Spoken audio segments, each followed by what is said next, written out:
The wind clawed down the main street, dragging grit and cold into every open seam of coat and skin. Jonah Hale stood apart from the knot of townsfolk, boots rooted in the churned-up mud.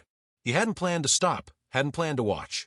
But there they were, two figures at the center, roped together at the wrists, their heads hidden beneath coarse burlap sacks, the sacks moving faintly with each careful breath. Thin skirts whipped about their legs, the fabric pressed hard against the curve of their swollen bellies. The crowd had gathered for its own kind of sport. Faces half hidden by hats leaned in toward one another, whispers curling into the wind. A man near the front gave a dry chuckle. "Best keep your bids low," he said to no one in particular. "You don't want trouble that comes already full-bellied." Laughter answered him, sharp and mean. On the platform, Silas Trent called out like he was selling horses. "Two strong backs. Hard workers. Gentle if you keep 'em fed." He tapped the toe of his boot against the wood, a rhythm to push the price along. "Who'll start me at $1?" The women did not move. Only a tremor in the bound hands gave them away. The sacks obscured their faces but not their posture. One stood with her chin lifted as if to meet the cold head-on. The other's shoulders were drawn tight, her weight balanced as if bracing against a blow. Jonah had seen plenty of bargains in his life. This wasn't one. Still, something inside him, an old, half-forgotten ache, stirred at the sight. He remembered a winter when his own house had felt this empty, when someone else's voice at the table might have kept the walls from pressing in. 50 cents, someone called from the back, and the crowd laughed again. Silas frowned. $1 at least. Another voice offered 75. Jonah stepped forward, his boots slow and certain over the planks. $4, he said. It was not loud, but it cut through the noise like the crack of a frozen branch. Heads turned. Silas's eyes lit. $4. Do I hear? No, Jonah said, and placed the folded bills into Silas's hand. The crowd murmured, some in amusement, some in surprise. "Reckon you've lost your mind, Hale," a man near the steps muttered. Jonah didn't answer. The women were led down, the rope at their wrists pulled loose. Jonah took it, not to bind them, but to guide them away. At the wagon, he untied the last knot, letting the coarse hemp fall. They did not remove the sacks. He didn't ask them to. They climbed into the wagon bed, without a word, the boards creaking under their weight. Jonah tossed a blanket over them against the wind, then climbed up to the bench. The horses started forward, hooves muffled by the thin crust of snow on the road out of town. By the time they left the last buildings behind, the sun was sagging toward the ridgeline, the sky bruising into copper and purple. Jonah glanced back once. Under the blanket, the women sat close, shoulders touching. He pulled off his coat, heavy with worn wool, and handed it toward the nearer one. She hesitated, then turned and draped it over the other's shoulders instead. The gesture was small, but it carried the weight of years, two people holding one another up where no one else had. The road narrowed, cutting through low hills dotted with blackthorn. Silence hung in the air except for the rattle of the harness and the occasional groan of wood as the wagon took a rut. Jonah kept his eyes on the trail. Night was fully down when they reached the ranch. The house crouched low against the wind, its windows bright with lamplight.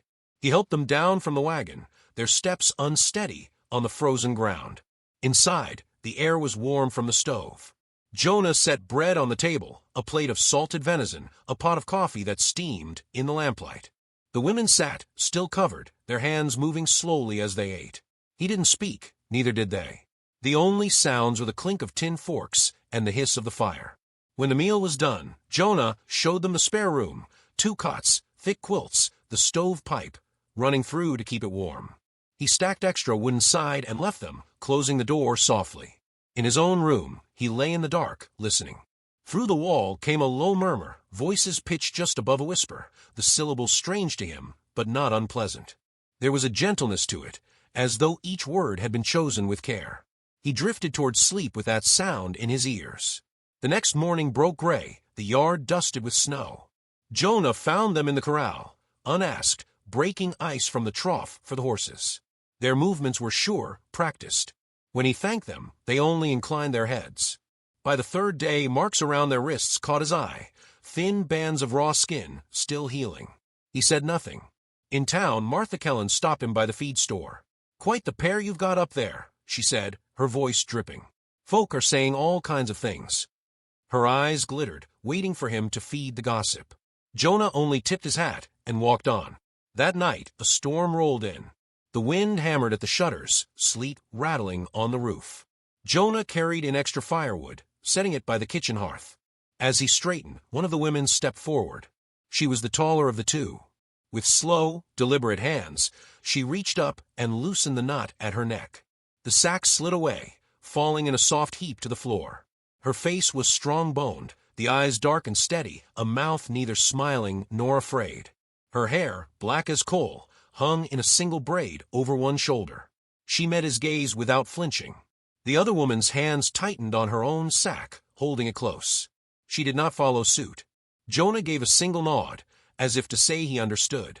Outside, the wind howled against the walls, but inside the room was still. The fire crackled, throwing long shadows across the floor. Jonah turned back to the hearth, the scent of wet wool and wood smoke mingling in the air. Some things, he thought, could not be rushed. The morning after the storm broke quiet and sharp, the world outside silvered in frost.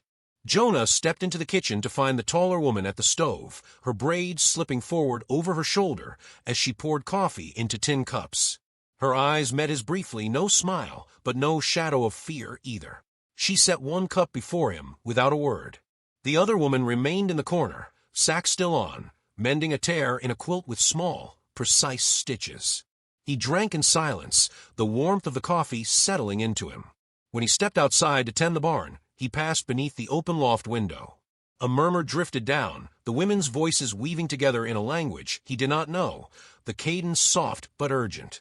He caught only one word in English, stay, and felt it linger in his chest longer than it should. The days began to fall into rhythm.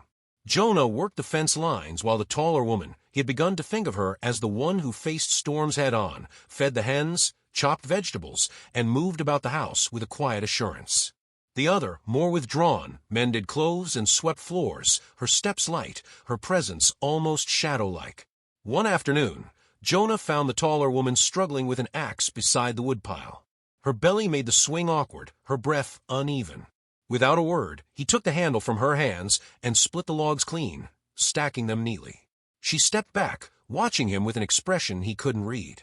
That evening, a small square of beadwork appeared on the table, intricate patterns of red and blue. She didn't claim it as hers, but he knew. It was a thank you without needing the word. The peace between them was not without shadows. When Jonah rode into town for supplies, eyes followed him. Martha Kellen intercepted him near the mercantile, her voice pitched low. "Sheriff's been asking questions," she said, "about those women you've got out there. You'd better be sure they're worth the trouble." Her gaze was sharp, measuring. Jonah only shifted the weight of the flour sack on his shoulder and stepped past her. In the saloon, he heard a man mutter, "Should have left them where they came from." The words stuck in his ears all the way home. That night, as the lamp flickered low, Jonah sat at the table, the women across from him. He told them they could stay if they wished, or leave if they had somewhere better to go. Silence held the room for a long breath. Then the taller woman turned toward the other, reaching for the burlap sack. The second woman flinched at first, then gave a small nod. The sack slipped away. Her face was paler than he'd expected, her eyes ringed with old grief. She sat straighter without the sack, as though reclaiming a piece of herself. Jonah leaned forward, resting his forearms on the table. "You don't owe me anything," he said quietly, "but I'd like to know who's under my roof." The taller woman spoke first. Her name, Naeli, rolled soft and low, weighted with the sound of rivers and stone. The other followed, her voice trembling but sure Ahiana. The names settled into the air between them, like seeds finding soil. Jonah nodded once, feeling something inside him shift, less the act of taking them in, more the truth of being allowed in return. The following morning, the sound of hooves broke the stillness. Jonah stepped onto the porch to see Silas Trent riding up with two other men, their faces hard with intent. Silas dismounted slowly, eyes sweeping over the yard. "Those women," he said, "belong to someone else. Come to take them back." Jonah moved down the steps, stopping halfway between the porch and the riders. His hand hung near the butt of his revolver, though his voice stayed calm. "They're not leaving with you."